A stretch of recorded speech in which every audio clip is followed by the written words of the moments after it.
नमस्कार, स्वागत है आपका एवन न्यूज की इस खास पेशकश में और आपके साथ मैं हूं दीपक व्यास। राजस्थान में राज के लिए कवायद तेज हो गई है। दरअसल इस साल के आखिर में राजस्थान में विधानसभा के चुनाव होने हैं और इन चुनावों से करीब 8 महीने पहले राजनीतिक दल भी चुनावी मोड में नजर आते दिख रहे हैं। भाजपा ने बड़ा बदलाव करते हुए जहां अपना प्रदेशाध्यक्ष बदल डाला और नए प्रदेशाध्यक्ष सीपी जोशी ने आज अपना पद संभाल भी लिया, तो वहीं कांग्रेस 28 मार्च यानी मंगलवार से संभागवार बैठकें शुरू करेगी, जिसमें मुख्यमंत्री अशोक गहलोत, पीसीसी चीफ गोविंद सिंह डोटासरा और प्रभारी सुखजिंदर सिंह रंधावा नेताओं के साथ मंथन करेंगे। माना जा रहा है कि दोनों ही दलों की एक कवायद दरअसल मिशन 2023 को लेकर है। ऐसे में आज चर्चा इसी मुद्दे पर।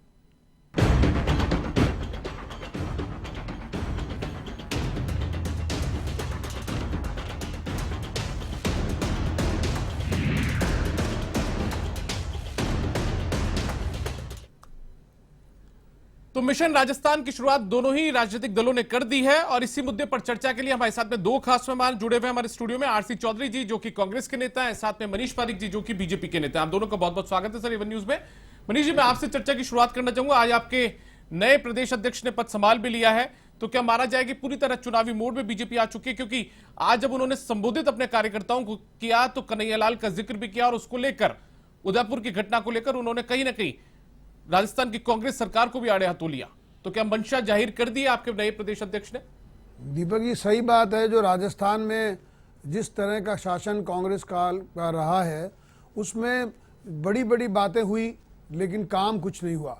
और जो जनता की उत्पीड़न हुआ, महिलाओं का उत्पीड़न हुआ, जो 8,000 लोग बेमौत मारे गए निर्दोष, और उन सब के जो अग्रणी के तौर पर ध्यान आता है कोई अगर, तो दुकान में काम कर रहे आदमी की गर्दन काट देना इस कांग्रेस पार्टी की कालिक है, जिसको माननीय अध्यक्ष जी ने उद्घोषित किया अपने पहले भाषण में। तो निश्चित तौर पर यह बड़ी बात है कि जनता की पीड़ा उठाना विपक्ष का बड़ा काम है, और जो इस समय की मूल पीड़ा है कि जिंदगी सुरक्षित नहीं है, उसको ठीक किया है। इसी तरह से आप देखेंगे कि जिन बातों की बहुत बार चर्चा हुई है उनका भी इलाज कांग्रेस पार्टी अपने बजट दर बजट में कुछ कर नहीं पाई, और अंतोतगत्वा वहीं पर ही चौराहे पर जनता को खड़ा पाया है। स्थिति ये भी है कि जो रिलीफ के नाम पे, जो रियायतों के नाम पे जो बातें की गई, उनका भी जो असर नीचे तक गया है वो बहुत मामूली है। और इस बात का पूरा इल्म हमारे आज के जो प्रदेश अध्यक्ष जी के भाषण में पूरा जिक्र है, और इसका कारण यही है कि जो राजस्थान की जनता भारतीय जनता पार्टी को उम्मीद से देख रही है। आज सब रास्ते बीजेपी कार्यालय की तरफ थे, इतनी जोरदार वहां पर भीड़ थी, पूरे राजस्थान से कार्यकर्ता नुमाइंदगी कर रहे थे, और उस दौरान जो जोशो खरोश देखने को मिला उसको देखकर साफ जाहिर है कि अब आने वाले 6 महीने बाद जो चुनाव होंगे जब भी, उसमें भारतीय जनता पार्टी बहुमत के साथ, प्रचंड बहुमत के साथ विजय हासिल करेगी। ठीक है आरसी चौधरी जी, आपने मनीष पारिक जी को सुना। आप लोग भी कल से संभागवार बैठकों का दौर शुरू करने जा रहे हैं। जो आपके नेता हैं संभागों में, उनका मन टटोलेंगे, लेकिन उससे पहले बीजेपी के नए प्रदेशाध्यक्ष ने भी आज पदभार संभाल लिया। तो क्या बीजेपी और कांग्रेस दोनों ही राजनीतिक दल चुनावी मोड में पूरी तरह आ चुके हैं? दीपक जी, मैं कहना चाहूंगा कि भारतीय जनता पार्टी के आज नए प्रदेश अध्यक्ष के तौर पे कार्यभार ग्रहण किया, वो देश की संसद के अंदर राजस्थान की जनता के मुद्दों को उठाने में नाकाम रहे, लेकिन प्रदेश के अध्यक्ष के तौर पे, प्रतिपक्ष के नेता, प्रतिपक्ष दल के अध्यक्ष के तौर पे उन्होंने कार्यभार ग्रहण किया, तो हम उनको शुभकामना देते हैं। लेकिन भारतीय जनता पार्टी का एक ट्रेंड रहा है, जिन जिन राज्यों के अंदर चुनाव आती है उस चुनाव के अंदर चाहे मुख्यमंत्री हो, चाहे कैबिनेट हो, चाहे विधायक हो, उनको बदल के वो एक एंटी इनकम्बेंसी के प्रभाव को तो कम करना चाहती है। लेकिन राजस्थान के अंदर विपक्ष का दल होते हुए भारतीय जनता पार्टी के विधायकों की संख्या लगातार गिरती रही, क्योंकि भारतीय जनता पार्टी में गुटबाजी चरम पे। 12 मुख्यमंत्री पहले थे, सीपी जोशी जी 13वें मुख्यमंत्री के तौर पे इसके अंदर आ गए।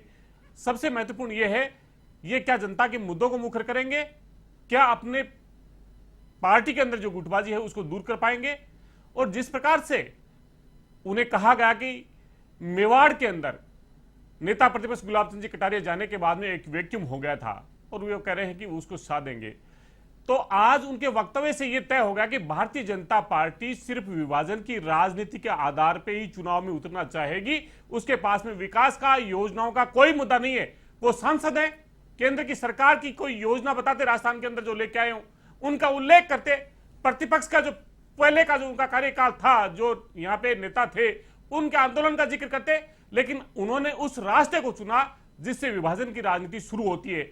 मुझे दुख के साथ कहना पड़ रहा है इन्हें गले की तो चिंता है, लेकिन गला काटने वाला भी भारतीय जनता पार्टी का अंगोछा गले में टांग रहे थे और उसको यही नवाज रहे थे।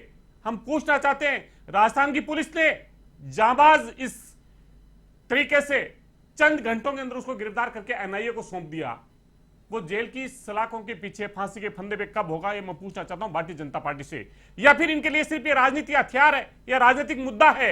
एनआईए ये जब उस समय पे कह रहे थे कि स्लीपर सेल का बड़ा जाल बिछ गया है, पाकिस्तान के अंदर ट्रेनिंग लेके लोग आए हैं, ये तमाम सब चीजें, लेकिन वो तो कार्यकर्ता भारतीय जनता पार्टी का निकला और नेता प्रतिपक्ष गुलाब सिंह जी कटारिया, और हम सब ने तस्वीरें देखी, उसको भारतीय जनता पार्टी का गोछा पहना रहे हैं। इसलिए भारतीय जनता पार्टी का कार्यकर्ता किसी की गर्दन कटा के और राजनीतिक मुद्दा बनाते हैं, ये राजस्थान की जनता नहीं होने देगी।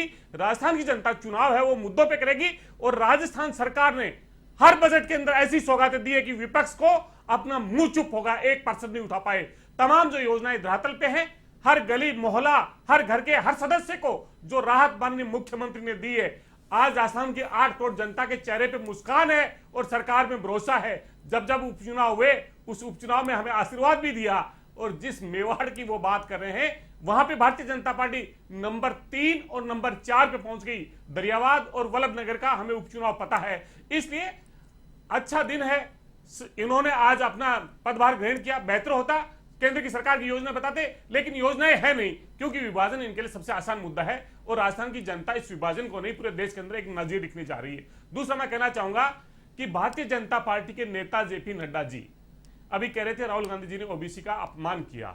मैं भारतीय जनता पार्टी के नेताओं से पूछना चाहता हूं, राजस्थान के अंदर 3.5 साल तक एक ओबीसी प्रदेश अध्यक्ष था, किसान का बेटा प्रदेश अध्यक्ष था, उस किसान का बेटा लगातार आपके रोडों पे, सड़कों पे कहीं पे दौड़ रहा था। आज आपने उसको हटा के मक्खी की तरह बाहर कर दिया।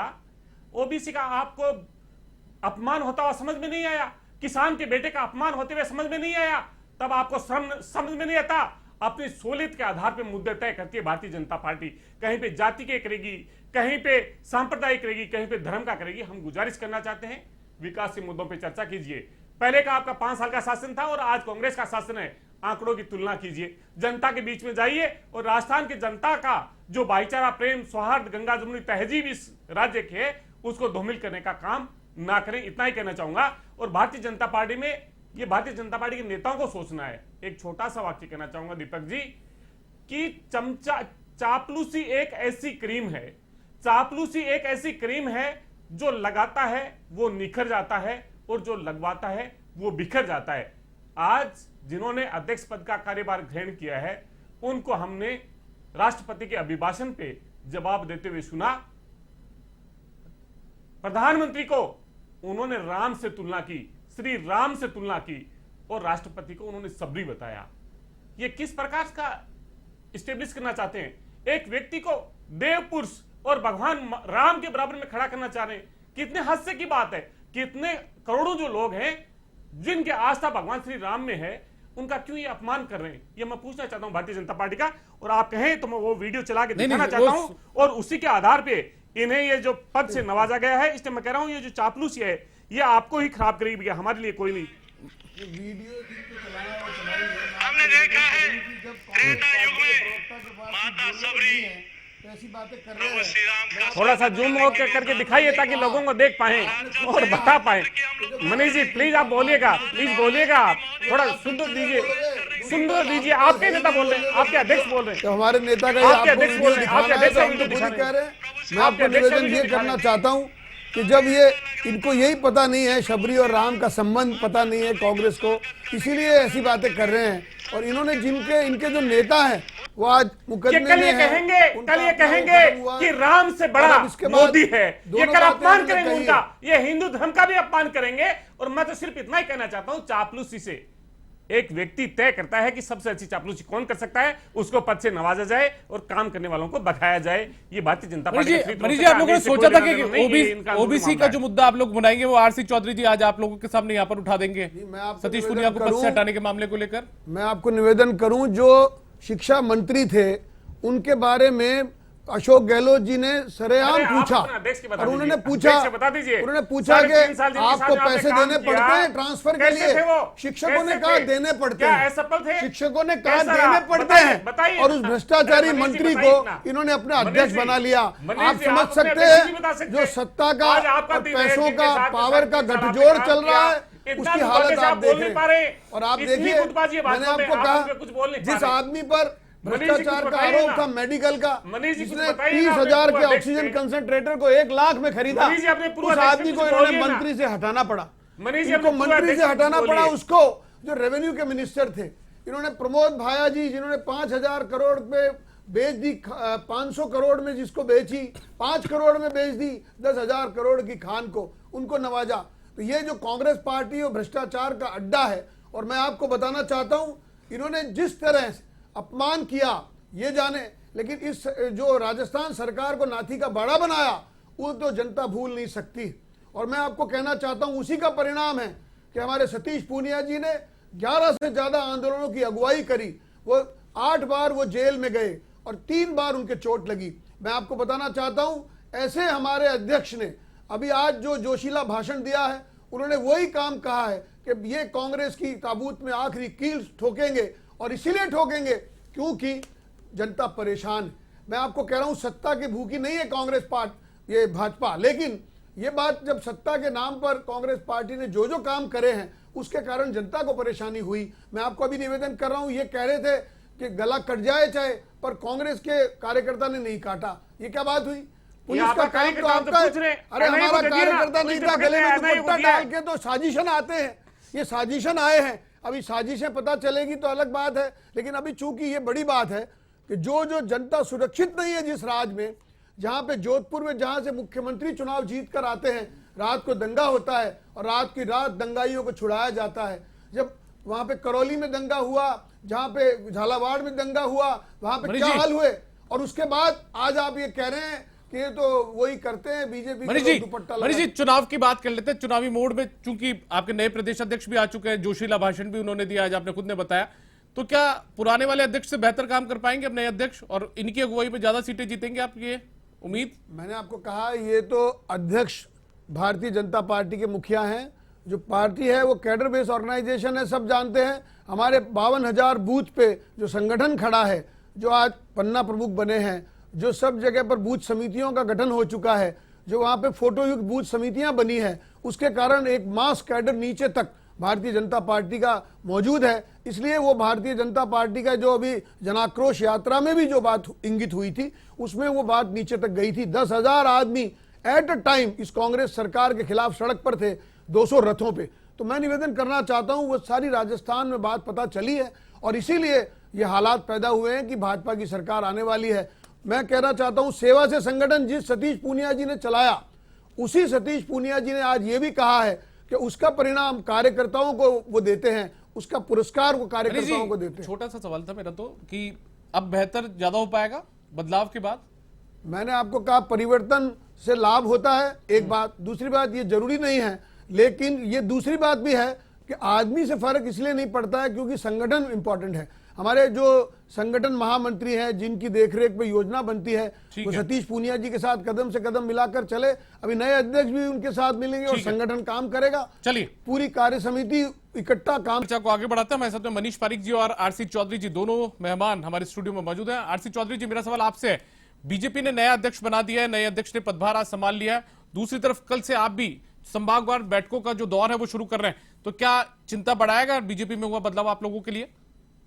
मैं कह रहा हूं कि राजस्थान की जनता बहुत ही समझदार जनता है, बेखूबी से जानती है। राजस्थान एक मॉडल स्टेट के तौर पर देश और दुनिया के अंदर उभर रहा है। राजस्थान के स्वास्थ्य मॉडल की एशिया और अफ्रीका महाद्वीप में चर्चा होती है। यहाँ के जो जननायक और यशस्वी मुख्यमंत्री हैं, उन्होंने इस राजस्थान की 8 करोड़ जनता के हर व्यक्ति को कहीं ना कहीं किसी ना किसी योजना के तहत उन्होंने लाभान्वित किया है।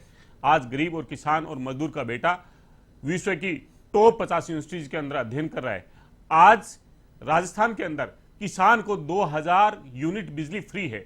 आज राजस्थान के प्रत्येक उपभोक्ता को 100 यूनिट बिजली फ्री है।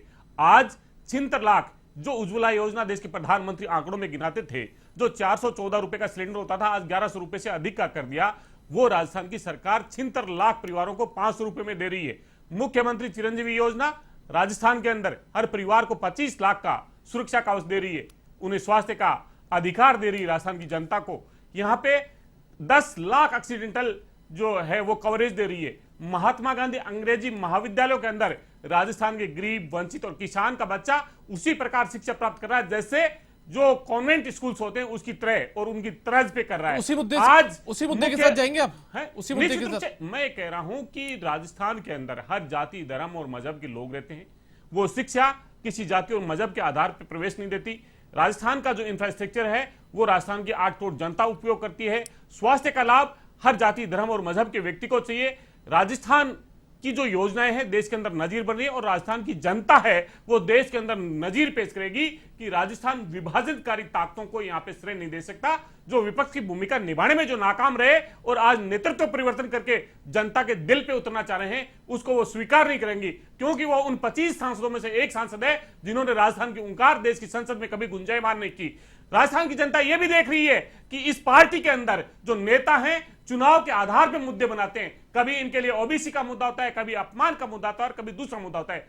आज देश के अंदर सबसे अगर कोई महत्वपूर्ण चीज है तो वो है इस देश के लोकतांत्रिक मूल्यों को बचाना, देश के संविधान की रक्षा करना। यहां पे भारतीय जनता पार्टी ने एक पर्याय बना दिया है कि चुनाव के द्वारा जो चुन के आया वही लोकतंत्र है। लोकतंत्र में आप लोगों की आवाज को उठाने को बंद कर देते हैं। अगर कोई संस्थान, कोई मीडिया अगर उसकी आवाज को उठाना चाहे, सरकार से प्रश्न पूछने का दम भरे, तो उसके ऊपर ईडी, सीबीआई और किस प्रकार से तमाम जो मुकदमे 5000 से ज्यादा इस देश के अंदर हुए वो लोग देख रहे हैं। एक आप जैसा निर्भीक पत्रकार दीपक जी यूपी के अंदर उस भारतीय जनता पार्टी के नेता और मंत्री को उसका वक्तव्य याद दिलाता है कि यह आपने काम का वादा किया था, उसे जेल की सलाखों के पीछे भेज दिया जाता है। किस प्रकार से फ्रीडम ऑफ स्पीच पे जो देश का स्थान है वो कहां पे पहुंच गया है। आज लोकतंत्र के जो बुनियादी मूल्य हैं उन पे हमला हो रहा है। इसलिए मैं जानता हूं कि राजस्थान की जनता बेहद निर्णय शानदार करती है, क्योंकि पिछली बार जिस प्रकार से एक सशक्त सरकार बनाने के लिए मोदी जी के हाथों के लिए 25 सांसद दिए थे, लेकिन राजस्थान की 8 करोड़ जनता ठगी हुई महसूस कर रही है। किस प्रकार से किसानों के 3 काले कानून आए, 800 से ज्यादा किसानों को अपने जीवन को खोना पड़ा, अपनी देश की राजधानी के सरहद पे इस प्रकार से कर दिया जैसे वो कहीं पे विस्थापित लोग हों। ये दर्द देश की राजधानी नहीं पूरी हिंदुस्तान की 140 करोड़ जनता ने महसूस किया है। ये कांग्रेस के मुद्दे होंगे, भारतीय जनता पार्टी उन पे कहीं खड़ी नहीं उतर पाएगी। आज खंड खंड में बटी हुई भारतीय जनता पार्टी पन्ना प्रमुखों की बात करती है। हमने उपचुनाव में देखा कि बहुत से बूथ ऐसे हैं जहां पे पन्ना प्रमुख की बात करने वाले भारतीय जनता पार्टी उस बूथ पे अपना खाता नहीं खोल पाई। इसलिए भारतीय जनता पार्टी को सोचना चाहिए कि उससे 2 देश के AA पूंजीपति हैं वो चला रहे हैं और यहां के फैसले इनके 2 शीर्ष नेता कर रहे हैं, अडानी जी, मोदी जी और अमित शाह जी। और उसी का नतीजा है कि किसी ने यह चर्चा नहीं की थी कि सीपी जोशी प्रदेश के अध्यक्ष हो सकते हैं। उन्होंने जब भी मोदी जी को राम कहा और उन्हें भारतीय जनता पार्टी के पद से नवाज दिया। मनीष जी का इनाम मिला है। मैं आपको कह रहा हूं कि ये जो कांग्रेस पार्टी में होता है, सोनिया गांधी जी को जो तुलना लब्बो लुआब से करने वाले लोगों को पद मिलते हैं, राष्ट्रपति बनते हैं, ऐसे इन्हीं के मंत्री कह रहे थे। तो ये इनकी आदत है, इनका स्वभाव है, इनका जो भी कोई वो परंपरा रही है उसी को बखान कर रहे हैं। लेकिन मैं आपको निवेदन करना चाहता हूं, जब केंद्र की योजनाओं की बात ये कर रहे हैं, जो मुफ्त अनाज की योजना माननीय मोदी जी ने करी उसी को ये बजट में यहाँ घोषित कर रहे हैं कि यहाँ पे अनाज मुफ्त दिया जाएगा। तो क्या ये तो बता देते कि जो मोदी जी हमको राजस्थान में अनाज मुफ्त देंगे हम उसी को आपको बांट देंगे, या जो गैस का सिलेंडर मुफ्त में दिया है उस पर हम 500 रुपये देंगे या 500 रुपये में मिलेगा, वो ये भी क्लियर नहीं है अभी तक। ये अभी कहते हैं 600 रुपये कम करने पड़ेंगे और 500 रुपये दे देंगे। तो 11 तो आप 600 रुपये कम करोगे। तो मैं निवेदन करना चाहता हूँ। तीसरी बात आप लोगों ने कही पैसा निकालेंगे, हम लोगों की पैसा डालेंगे। इन्होंने तीसरी बात ये कही कि जो हम इसका इलाज का काम करेंगे तो ये आयुष्मान भारत योजना लागू नहीं करी और हम तो यहीं से कर देंगे, इन्होंने ये कहा। तो कुल मिला के मोदी जी इनके प्रेरणा स्रोत हैं, ये बात तो साबित हुई है। दूसरी बात ये भी कि जब इन्होंने ये बात कर ली थी जल से, घर घर से नल से जल की बात, 4000 करोड़ रुपए तक खर्च नहीं कर पाए, योजना नहीं बन पाई। उसके बावजूद 36,000 करोड़ भारत सरकार के बिना यूज किए हुए रखे हैं। तो अब आप समझिए कि क्या काम कर रहे हैं, राजस्थान को पैसा कैसे मिलेगा। और केंद्र की योजनाओं का उपयोग नहीं किया और जो फर्जीवाड़े में काम शुरू हुए, कनेक्शन वो सब ओपन हो गए, कैसे लाइनें की बात करने लगे। यहाँ का जलदाय मंत्री है, यहाँ का जलदाय विभाग है, उन लोगों के पास जवाब नहीं था कि बिना ठेके के कैसे टंकियां बन गई, क्या हुआ, तो अल्टीमेटली वो सब जाहिर हुआ है अखबारों में। तो मैं कहना चाहता हूं कि सारी बातें, अपनी सारी कमियां नाकामियां आप किसी पे डाल दें, ये तो कोई सामर्थ्यवान राजनीतिक बात नहीं हुई। लेकिन फिर भी हम मान लिया जाए कि आप जो अभी कह रहे थे कि चेहरा परिवर्तन जो होता है उसका लाभ मिलता है, तो ये योजनाएं कुछ काम नहीं आएगी कांग्रेस के लिए? नहीं, मैं आपको निवेदन करूं कि जो नेतृत्व ने फैसला किया है वो चेहरा परिवर्तन नहीं है। मैं आपको निवेदन ये भी करना चाहता हूं कि इसमें इसलिए महत्वपूर्ण नहीं है क्योंकि केडर बेस ऑर्गेनाइजेशन है, कार्यकर्ताओं का संगठन है, और सीपी जोशी भी कार्यकर्ता है और सतीश पूनिया जी भी कार्यकर्ता है। मेरा सवाल ये कि आप जो चेहरा बदला है उसका फायदा आपको मिल जाएगा, और कांग्रेस को क्या उसकी योजनाओं का लाभ नहीं मिल पाएगा? मैं आपको निवेदन कर रहा हूं, ये योजनाएं तो केंद्र सरकार की है। ये सारी योजनाएं मैं जो गिना रहे हैं, आपने देखा है 2 करोड़ की दाल कोटा के वहां पे पड़ी सड़ गई, ये उस दाल को नहीं उठा पाए। इन्होंने उस समय जो कोरोना काल में जिन लोगों ने रोजगार खोया था और उसमें बिना बीपीएल वाले या खाद्य सुरक्षा में जिनका नाम नहीं है उनको भी राशन देना था, उनको दे ही नहीं पाए। ये लोगों ने वहां रजिस्ट्रेशन कराए, उनको राशन नहीं मिला, और वो राशन कहाँ गया ये जनता पूछती रह गई। इन्होंने केवल जो राशन से जितना मिलना था उन्हीं लोगों को दिया। तो जो कोरोना के कारण रोजगार खोए लोग थे उन लोगों को राशन जिस सरकार ने नहीं दिया, आज वो किस मुंह से बात कर रही है कि हम ये योजना चला देंगे। मनीष जी, हम आखिरी दौर में एक सवाल मेरा और है आपसे छोटा सा। चेहरा बदला गया प्रदेश अध्यक्ष का, तो क्या अब संगठन की सर्जरी भी होगी आने वाले दिनों में चुनाव से पहले? मैंने कहा कि ये तो संगठन ही तय करता है, मिलकर कोर कमेटी है, सब सामूहिक निर्णय लेते हैं, वो जो निर्णय करेंगे वही बात होगी। लेकिन मैं निश्चित तौर पर कहना चाहता हूं कि जो नेतृत्व है उसने कार्यकर्ताओं के विषय पर विचार किया है, और ये भी सही बात है कि जो कांग्रेस पार्टी है उसने जितना परेशान जनता को किया है उसके कारण से राजस्थान की जनता पहले से तय है कि वो इस कांग्रेस पार्टी को खत्म करके। आरसी चौधरी जी से आखिरी टिप्पणी ले लेते हैं। आरसी जी। दीपक जी, मैं इतना ही कहना चाहूंगा कि भारतीय जनता पार्टी ये कहती है कि हमारे प्रदेश अध्यक्ष और राष्ट्रीय अध्यक्ष का कार्यकाल 3 साल का होता है। जेपी नड्डा जी का जब कार्यकाल 3 साल का पूर्ण हुआ उसके बाद में उनका कार्यकाल बढ़ा दिया गया, और उसी समय अरुण सिंह जी भारतीय जनता पार्टी के राष्ट्रीय महासचिव और राजस्थान के प्रभारी हैं, और उन्होंने ये कहा कि जो चुनाव है वो सतीश पूनिया जी के नेतृत्व में ही भारतीय जनता पार्टी लड़ने जाएगी। ये कहते हैं सामूहिक निर्णय होता है, तमाम सब चीजें होती हैं, ये भारतीय जनता पार्टी को तय करना उनका दल है। लेकिन ये तय है कि भारतीय जनता पार्टी में नरेंद्र मोदी जी और अमित शाह की आप प्रशंसा कीजिए, चापलूसी कीजिए, आपको निश्चित रूप से किसी न किसी पद से नवाजा जा सकता है। जनता के मुद्दों की अगर आपने कहीं पे बात कर दी, अगर आपने प्रदेश की अगर आवाज उठा दी, तो आपसे चाहे मंत्री पद छीना जा सकता है, पार्टी में से पद छीना जा सकता है, किसी दूसरी जगह से छीना जा सकता है। इसलिए मैं ये पूछना चाह रहा हूं कि भारतीय जनता पार्टी के राष्ट्रीय अध्यक्ष बीजेपी नड्डा ने जो बात कही कि ओबीसी का अपमान है, क्या वो राजस्थान की जो ओबीसी है उसको सतीश पूनिया को हटा के कौन सा उन्हें अनुग्रहित किया है, ये भारतीय जनता पार्टी बताएगी। चलिए, आरसी चौधरी जी और मनीष पारिक जी, आप दोनों का बहुत बहुत शुक्रिया, आप हमारे स्टूडियो में आए, इस चर्चा में हिस्सा लिया, आप दोनों का बहुत बहुत शुक्रिया। तो कुल मिलाकर साफ तौर पर कांग्रेस का कहना है कि वो अपनी योजनाओं के दम पर चुनाव लड़ेगी और जीतेगी भी, जबकि दूसरी तरफ बीजेपी को लगता है कि जो चेहरा परिवर्तन हुआ है उसके बाद में बीजेपी को कहीं ना कहीं चुनावों में लाभ मिलता हुआ नजर आएगा। फिलहाल इस खास पेशकश में इतना ही, लेकिन आप देखते रहिए वन न्यूज। नमस्कार।